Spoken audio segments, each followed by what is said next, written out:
I'm Joe. I'm Kieran. I'm Emily. And this is our evaluation of our film opening Small Aspirations. In our film opening, there's only little dialogue, so one convention we used instead was a soundtrack. So together, when we was listening to a soundtrack, we knew we had to find a specific soundtrack that linked in with our film opening and the target audience of young teens.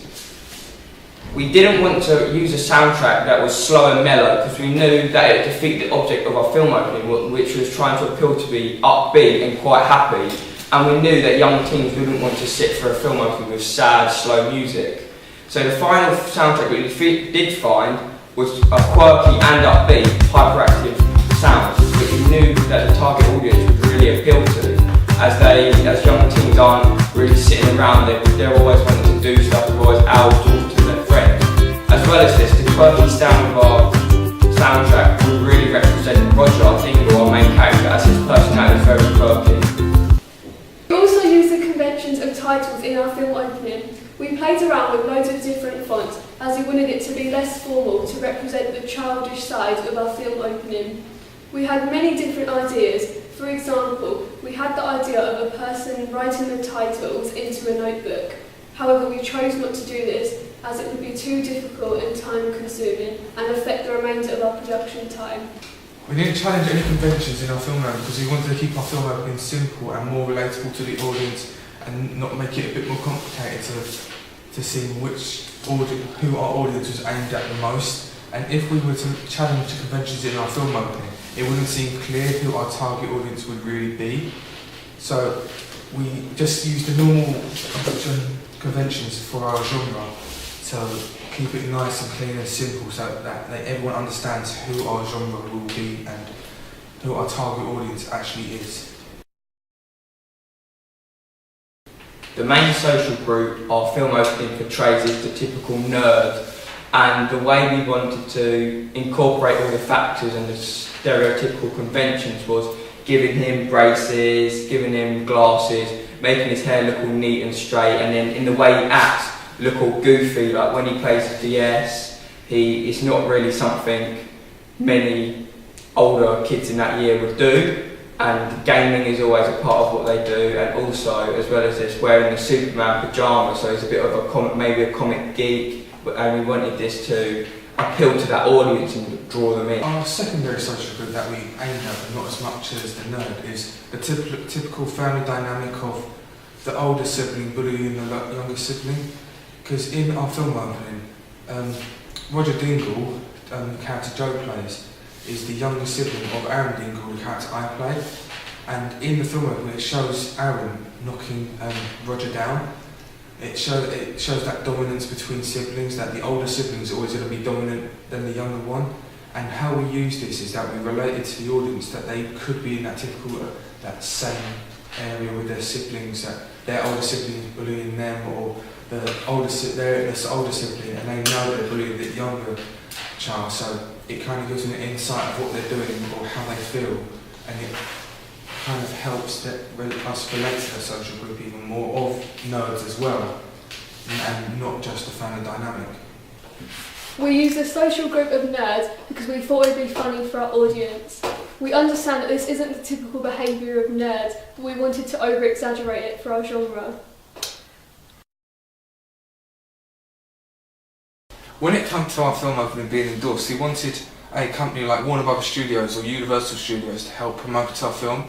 This is because they're known to make a wide genre of films, coming from they made Fast and Furious 7, Universal Studios, and Despicable Me 2, two completely different films, but still made by them, and they're recognised as great films.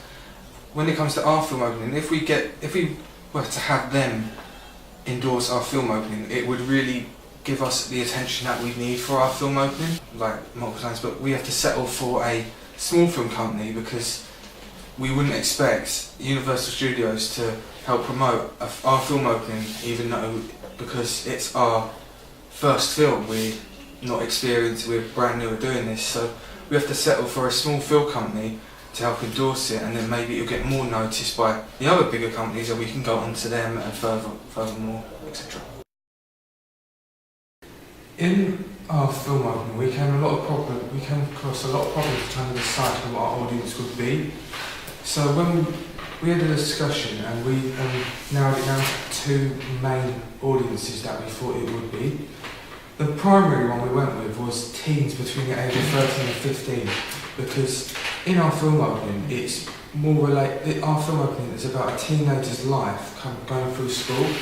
So if we can, because we think our film opening is going to relate to that more than the other ones would. So we went with that and we tried to add stuff that teenagers will understand more than any other person would do. The second audience we decided our film opening related to was family audience, as it had a sort of environment of a family, how a typical family would be, because it was based in his house and there was a brother, a dog, and this is what you would see in a family. So with this we tried to aim towards one more than the other, because it's kind of difficult having a teen and family genre as one. So we aimed more towards teen because it's what our conventions of our film related more to than family did.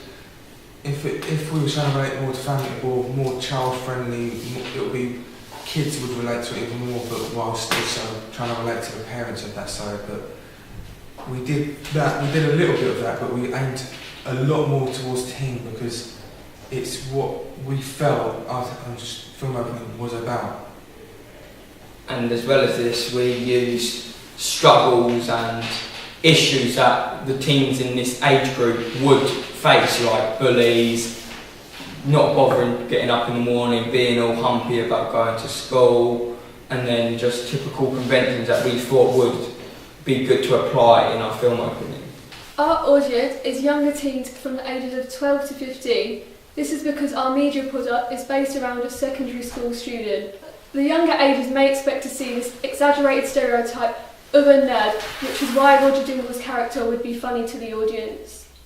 Also, one thing we did that targets our audience is the music we use, as it's quite immature and comical, and it will keep the teens interested, as it will sort of flow with them, and it will be the sort of things that they'll do or listen to as well, and it will keep them interested.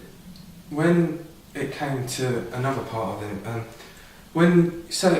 a younger kid, aged 10 between age 10 and 12, would normally think, when they watch films of high schools and all that, they think there's always sections between groups, like bullies, nerds, like just normal kids, all of this. And so when they think of a typical nerd, they all think of glasses, bow tie, suspenders, everything like that. So that's what we really needed to aim at, to get them to actually notice that it is a geek, not anything else, that they just are a normal person.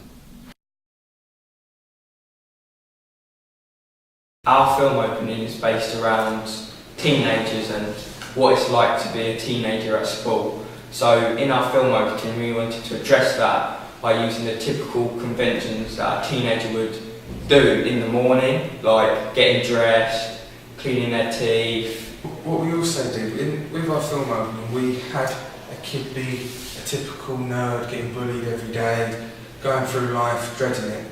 But how we've done that, we or some of us used personal experiences from getting bullied and implicating them onto the character, like waking up, dreading going to school every morning, getting dressed, hating the feeling that you have to go back into school every day.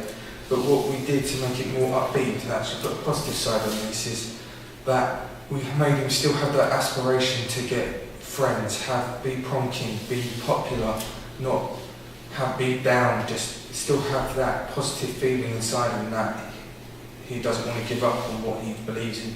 And this made us want to make the kids still feel the same, even if they are having troubles at school. They can still achieve what they want, they just have to somehow solve their problems. How we added the bully though, we still used the personal experiences from getting bullied, but we took what the bully was like for us.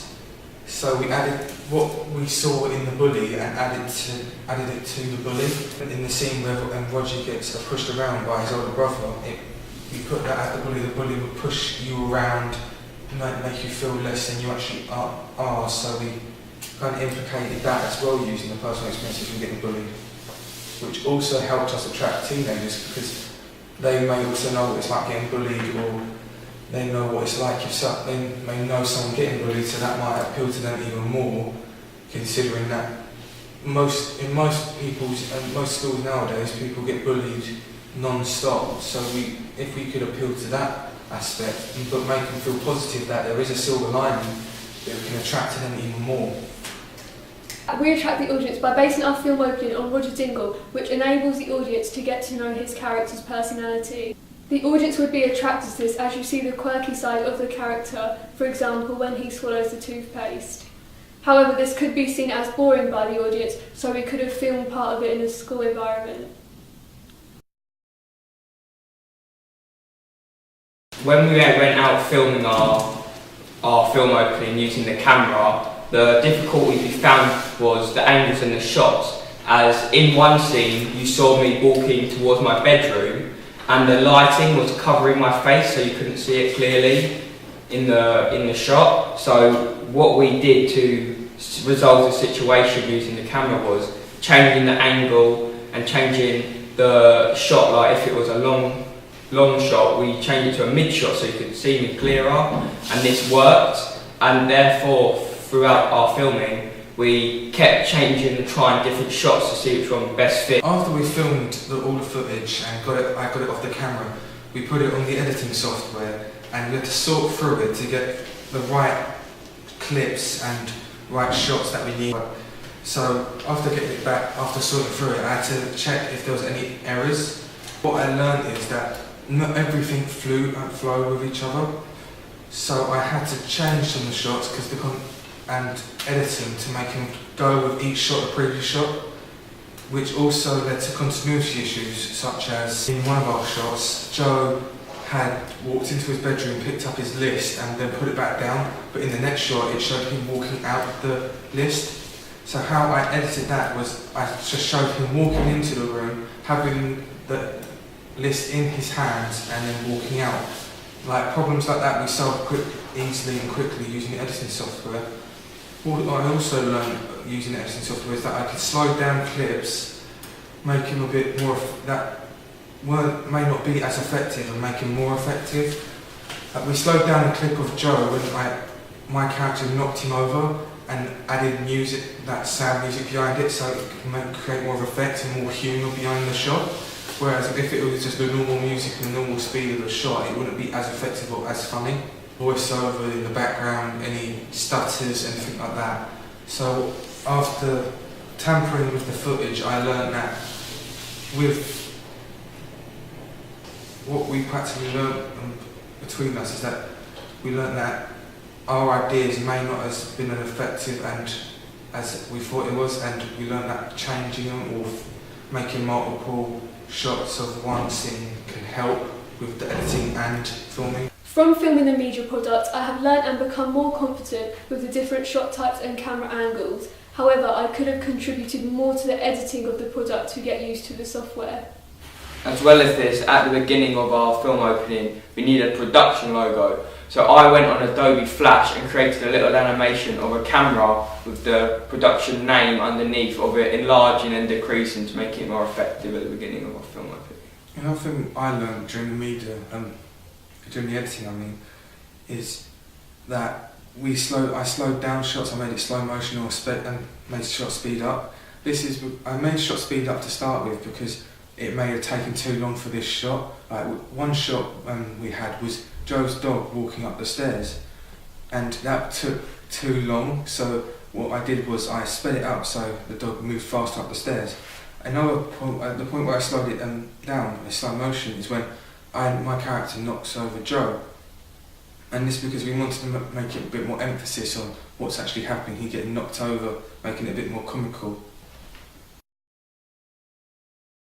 When we were filming our prelim task, our usage of using the space of the camera was not used effectively, and this we needed to learn from when we did do our actual filming, which we did, and we rectified our mistakes by using bigger spaces in the area that we did do our actual film opening in, which really we learned from the prelim task is using our camera and being careful where to place it and how much space you do have. The things I learned with the prelim task is that when to notice continuity issues and when editing it. During our prelim task, we had Avni, our other group member, walk into the room and walk around. But what we noticed is that when she walked in, she didn't open the door, but when she was in the room, she had the door wide open. So when noticing that, you have to watch every small little bit to see if there's anything in the background that may not have been there that is important. Say like in the film opening, we had Joe's tie and suspenders on the bed, and we had to film it again. And they were in separate places, different places next time. So we would have to film that again because the continuity isn't right because they are in different spots on the bed.